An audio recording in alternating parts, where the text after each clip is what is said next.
Suriye'de neler yaşanıyor? Gazeteci Bekir Atacan'la konuşacağız. Hoş geldiniz Bekir Bey. Hoş bulduk efendim. Diliyorum. Teşekkür ediyorum. Sizlere de efendim. Teşekkür ediyorum.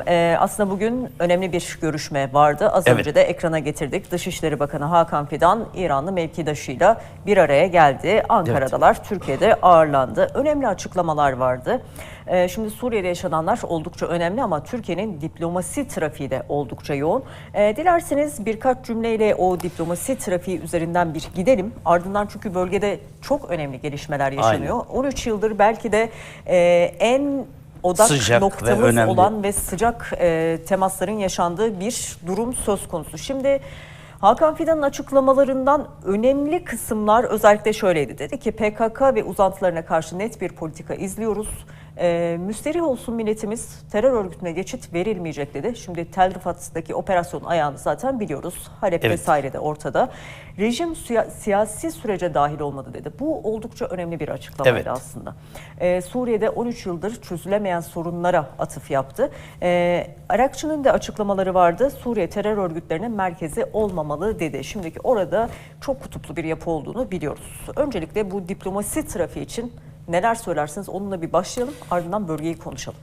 Yani aslında ben biraz hem İran'ı hem Rusya'yı suçlu görüyorum Suriye konusunda. Neden diyeceksiniz? Şimdi biz onlarla Suşi ve Astana görüşmelerine defalarca katıldık. Tabii. Ve onların isteklerini hemen hemen çoğunu yerine getirdik Türkiye olarak.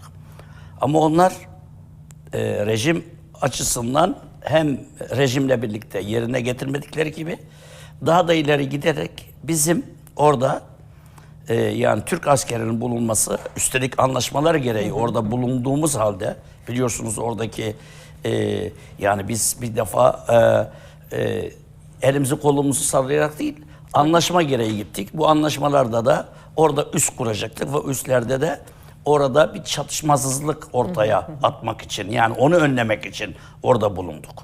Bulunuyoruz daha doğrusu. Ama rejim yıllardır saldırıyor. Evet.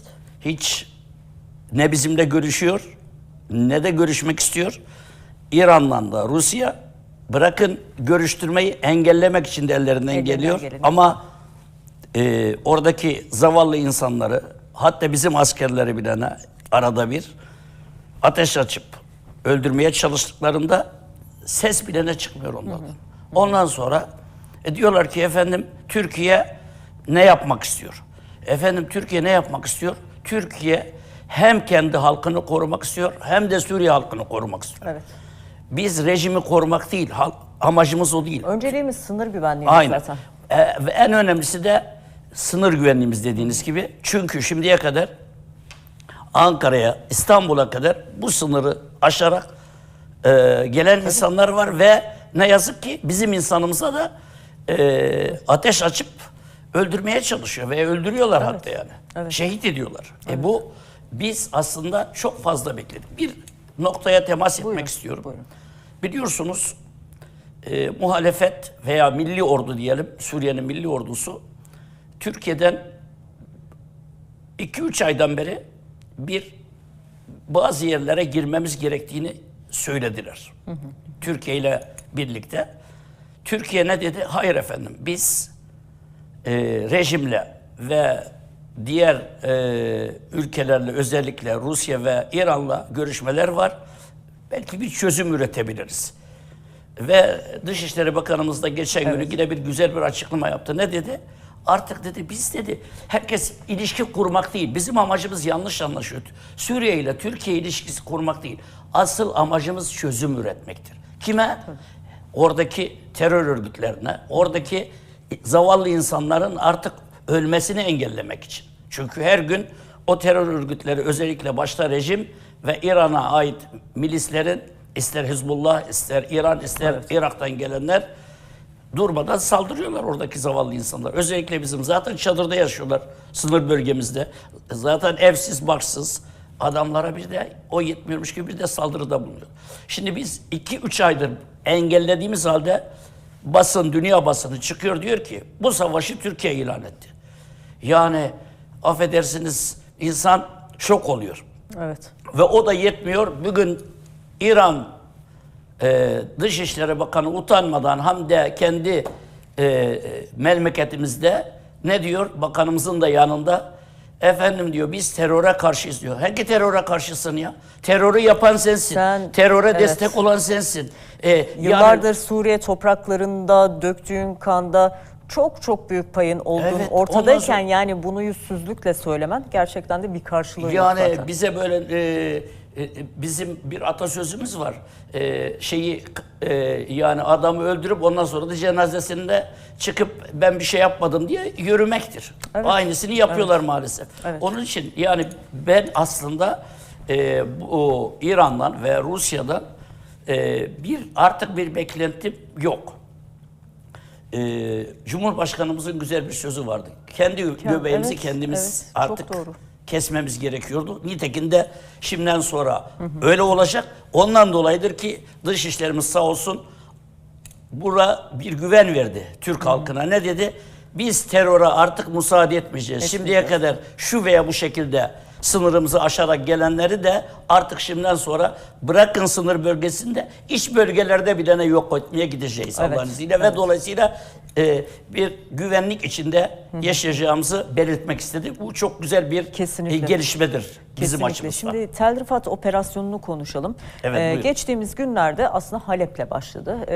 Halep merkezi, ardından Halep'in tamamı, İdlib, çok kısa sürede bir ilerleme sağlandı.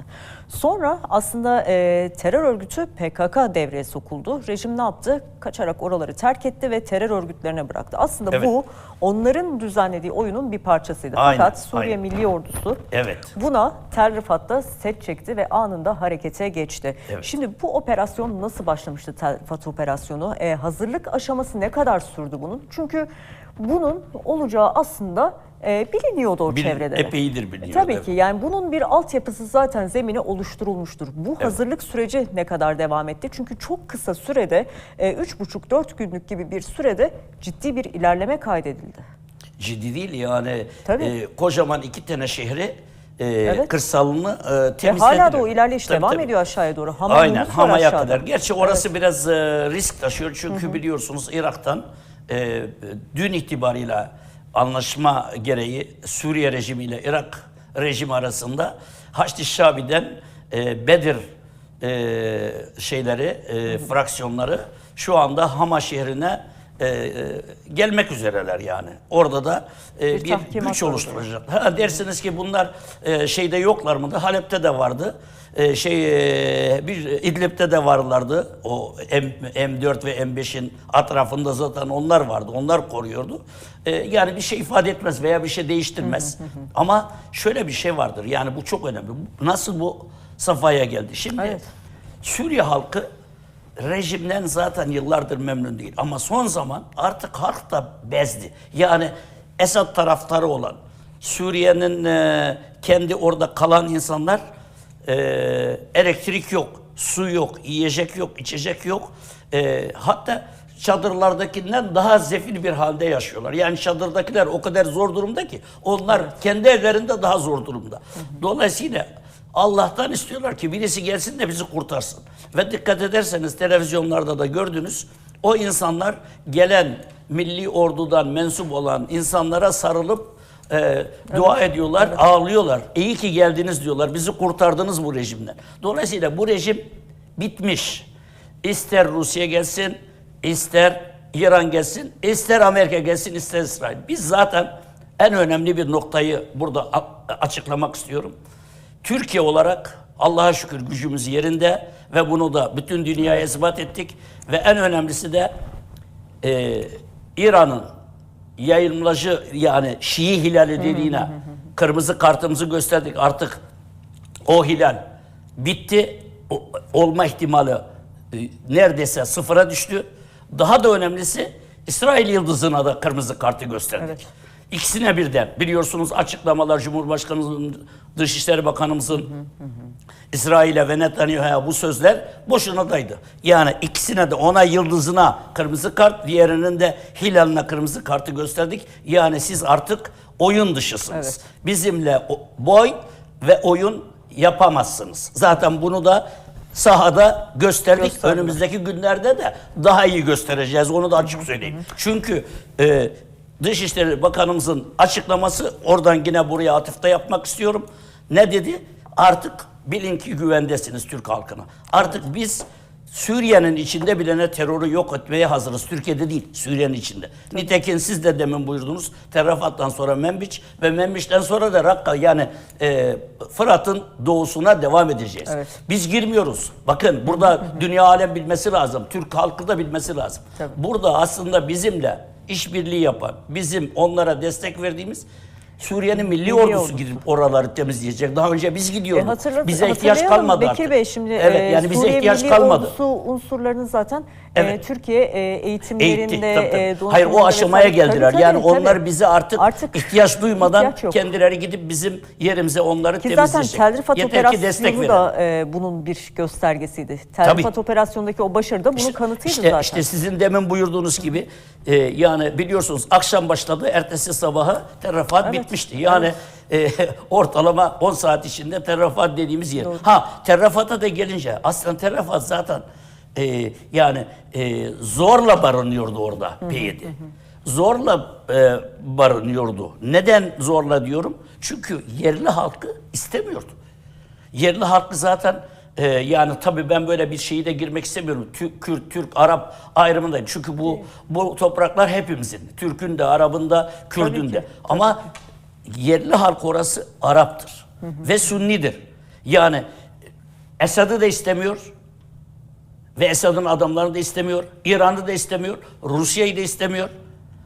Ve onun için bizim destek verdiğimiz milli ordu 7-8 saat içinde kocaman bir Tel Rifat dediğimiz havaalanı olan bir yer dahil hepsini 7-8 saatte temizlediler ve hepsi nereye kaçacaklarını şaşkın bir Şaşırmış şekilde durumdalar. arkalarına bakmadan gittiler. Evet. Demek ki büyük bir başarıdır. Şüphesiz. Evet, Şimdi buyurun. tabii açıklamalar var ama işte Esed oradan kaçar gibi gitti. Bugüne kadar Rusya ve İran'ın desteği çok fazlaydı. Madem bu kadar destekliyorlardı, rejim neden oradan kaçtı? Rusya desteğini veremedi mi? Ama mesela Hayır, veriyor. Kremlin'den gelen açıklama şu zaten: biz Esed rejimini desteklemeye devam edeceğiz. Şimdi madem desteğiniz var, rejim ne oldu da oradan kaçtı? Tamam, tek başına bir gücü olduğunu zaten biliyor, ya gücü olmadığını zaten biliyorduk rejimin. Evet. Arkasında işte yaslandı, Rusya ve İran'dan güç alıyordu. Oradan işte o kaçarcasına gitmesinin sebebi neydi acaba? Şimdi efendim Allah büyük gerçekten. Amin. Güzel bir zemin hazırladı bize Allahu Teala. Nasıl bir zemin? Rusya ile Ukrayna birbirine girdi. Yani biz Rusya Ukrayna dersen Ukrayna aslında maşadır. Bilgisi yok. Bize yan bakan, bize yani terör estiren Batı ve Amerika bir defa Ukrayna'ya desteklediği için Rusya ile bir savaşa girdi ve zayıfladılar. İster istemez. İki taraf şu anda savaş halinde ve birbirlerini zayıflatıyorlar. O bir taraftan İsrail ile İran da girdi birbirlerine. Bunlar da bize karşı birleşmişlerdi. Evet. Suriye halkına karşı birleşmişlerdi. Türk halkına karşı birleşmişlerdi. Bunlar da zayıfladı. Görüyorsunuz Lübnan'da ne hallere geldi. Dolayısıyla şimdi bunların zayıflaması, meydan bize kaldı. Biz Allah'a şükür gücümüz yerinde. Kimseyle savaşmadık. Çünkü biz zaten savaş istemiyoruz. Biz barış diyoruz. Evet. Senelerdir bizim Dışişleri Bakanımız da söyledi, Cumhurbaşkanımız da, katil bir insanla, Esad gibi bir adamla gel oturalım masaya diyor. Bunu aslında dünya alemi kabul etmediği halde biz sırf orada kan dökülmesin diye kabul ediyorduk. Gel oturalım aynı masaya dedik buna. Ama buna rağmen kaçamak yapıyorlardı. Niye? Arkamda İran var, arkamda Rusya var. Ama işte sizin de demin Çünkü onların buyurduğunuz kendi gibi çıkarları vardı. onlar da rejimden daha fazla bitik. Görüyorsunuz şimdi uçaklar yani Hava saldırılarına döndü. Rusya uçakları her tarafa saldırıyor. Ama o saldırı, eski o güzel uçakları hepsi Ukrayna'ya gitti. Elinde modern uçaklar yok. Ve ayrıca sahada ona destek verecek Wagner yok. Daha önce Wagner de vardı, destek veriyor. Çünkü zayıflamış, onları da çekti yanına. İran kendi milislerini ve Hizbullah'ın milisleri yerde, onlar da artık yoklar. Çünkü rejime destek veriyorlardı hep. Nereye gittiler? Lübnan'a, sağa sola gittiler. Zayıfladılar. zaten. Daha da önemlisi, baktılar ki olacak gibi değil. Şimdi kimi yanlarına çağırdılar biliyorsunuz. Rusya, İran, İran milisleri, rejim kimi çağırdı? PYD'yi. Yani gelin bizi kurtarın diyor. Düne kadar PYD onlara diyordu ki bizi Türkiye'den kurtarın. Şimdi Evet. onlar diyor ki siz bizi Türkiye'den ve milli ordudan kurtarın. Hatta- Yani Allah nasıl onları ne hale getirdi, bakın onu Tabii, demek istiyorum. tabii. Ve şu anda onlar kaybetmeye mahkumdur. Bakın 2015 yılında rejimin başı Beşşar Esed ne dedi biliyor musunuz? Halep'i kazanan Savaşı kazanır. savaşı kazanır. Ama şimdi hodri meydan. Halep'i kaybeden savaşı kaybeder. İşte etti. Evet. Ve gidicidir. Bakın efendim iddia Ki ediyorum. zaten Şam'daki o ayaklanmalar da onun göstergesiydi. Efendim zaten o ayaklamaların bir kısmı maalesef yani bilerek yaydıkları şey. Yani o kamuoyunu biraz başka yöne çekmek için, oyalamak için. Bir de şöyle bir iddia vardır. Bakın ha, kimler gelecek? Çünkü işte demin de onu anlatmaya çalışıyorum. Dinciler gelecek. Bizi kesecek insanlar. Sanki kendileri kesmiyor. Sanki kendileri kan emici değil. Sanki kendileri insan da diğerleri bilmem ne. Zaten şöyle bir şey... Bu hale getiren, Suriye'yi ve dünyayı getiren sizlersiniz. Tabii. İşte İran, işte Rusya, işte PYD, işte bilmem hepsi ortada. Yani bunun İsrail. Bu hale getirenler bize, herkese ne diyorlar? Aman ha sakının, gelirlerse sizi kesecekler. Kim için söylüyorlar bunu? Milli ordu için. Yani Suriye'nin milli ordusunu bizim destek ol. Kim için söylüyorlar? Türkiye için.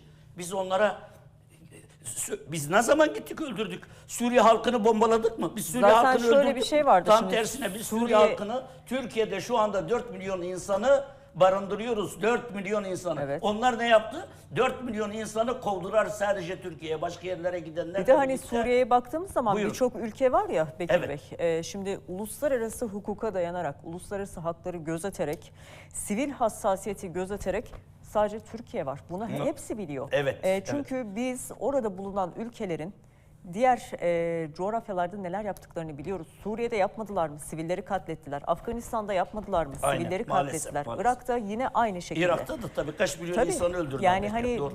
burada Şimdi hiçbir de hassasiyet Gazze'de ve Filistin'de gözetmeyen. ne yapıyor İsrail? Yine siviller öldürüyor. Çocuk, yaşlı demeden Öyle, biliyorsunuz tabii ki ölenlerin öyle, yarısından fazlası Aslında çocuk hepsi maalesef. farkında ve bilincinde Evet. ama işte herkes Hayır, aslında bizim işine reklamımızı gelen yapıyorlar kadar. ama farkında değiller. Yani Türk halkının ne kadar insancıl olduğunu, zaten biz atalarımızdan, Osmanlı'dan, Selçuklu'dan ne demişiz? Mazlumun yanındayız. Adaleti yaymaya gelmişiz. Allah'a şükür ki Evet. bunlar vardır. Onlar da çok iyi biliyor zaten. Ondan dolayı bakın Afrika bile ne yapıyor? Fransa'yı kovuyor, Amerika'yı kovuyor, İsrail'i kovuyor. evet, bütün doğru. oradaki güçleri kovuyor. Biz gidince de Türkler gelsin diyor. Hoş geldiniz, safa geldiniz. Çünkü biliyorlar biz onları öldürmeye değil, sömürmeye değil, Artık bir yok uyanış etmeye var, değil, onlarla korkmuyorlar. ortak olmaya, kader birliği yapmaya gittiğimizi anlıyorlar. Biz onlara zulüm değil, zulümden kurtarmaya gittiğimizi biliyorlar. Kesinlikle. Adaleti götürmeye çalışıyoruz onlara. Evet. Halep çok önemli bir bölge aslında biliyoruz. Evet. Çok önemli bir şehir. Aynen. Kadimdir, köklüdür. Tabii. Geçmişten bugüne kadar önemli bir noktadır Halep. Evet. Şimdi tabii oranın kurtuluşuyla birlikte bir bölge karşımıza çıkıyor. Orasının oldukça önemli olduğunu biliyoruz. Ben orada sözü size Evet. bırakacağım. Halep'in güneyindeki Sefera bölgesi. Muhaliflerin yani Eline rejim karşı geçirdiği yer. grupların Evet. kontrolünde artık. Orada silah sanayi işletmeleri var, kimyasal depoları var, Evet. üsler var. Rejimin aslında elinin Belki, kolunun belki. olduğu yerde. Evet. Şimdi buranın ele geçirilmesiyle, kontrolünün sağlanmasıyla rejimin askeri altyapısı çöktü diyebilir miyiz? büyük Aynen oranda? çöktü diyebiliyoruz çünkü Halep ve civarına bütün o Safir dediğimiz bir dağda savunma sanayi fabrikasının en büyük fabrikası, bak Suriye'nin en büyük savunma sanayi fabrikalarının olduğu. Baba Hafız Esed'le Hümeyni zamanında yapılan bir yer burası. Büyük bir yer. Hatta eğitim kampları bile ne var? Askeri eğitim kampları da var. Sadece üretim değil, eğitim bile ne var? Dev bir yer. Büyük mü büyük. Çalışanların sayıları isterseniz verelim ama detaya bu bir rapor çünkü büyük bir rapor. Uzun yani böyle detaylarla var. Bu merkez şu anda milli ordunun elinde. Yani Türkiye'nin destek verdiği ordunun elinde tamamen. Ve oradaki İranlı ve Suriyeli rejimin adamları terk edip kaçtılar. Kaçtılar. Şu anda bomboş. Yani oradaki çalışan insanlardan bomboş kalan bir yerdir. Ve orayı şu anda kısmet olursa milli orduya da Türkiye destek verirse orası çok yeniden hazır vaziyette. Evet. Yeni bir üretim merkezi olur. Özellikle milli orduya da biz artık askeri malzeme vermemize de gerek kalmayacak. kalmaz. Onlar orada üretip orada kullanacaklar ileride kendilerini rejimin ve İran'ın ve Rusya'nın bombalamalarından, Rusya'nın ve İran'ın ölüm saçmasından, onların ne diyelim her türlü insanı yok edebilmek için kullandıkları silahlara karşı mükemmel bir yer, ama biraz tabii emek lazım eski Şüphesiz. haline çevirebilmek için. Peki. Umarız ki Türkiye'de destek verir oradaki milli orduya, bir an önce orayı da faaliyete geçirirler. Peki. Çünkü gerçekten çok önemli bir yer, eski bir yer ayrıca. Evet. Çok teşekkür ediyorum Bekir Atacan. Daha detaylı konuşacağımız günlerde olacak. Çünkü bunun uzun soluklu bir durum olduğunu biliyoruz. Değerli katkılarınız için teşekkür ediyoruz. Rica ederiz efendim. Sağ olun.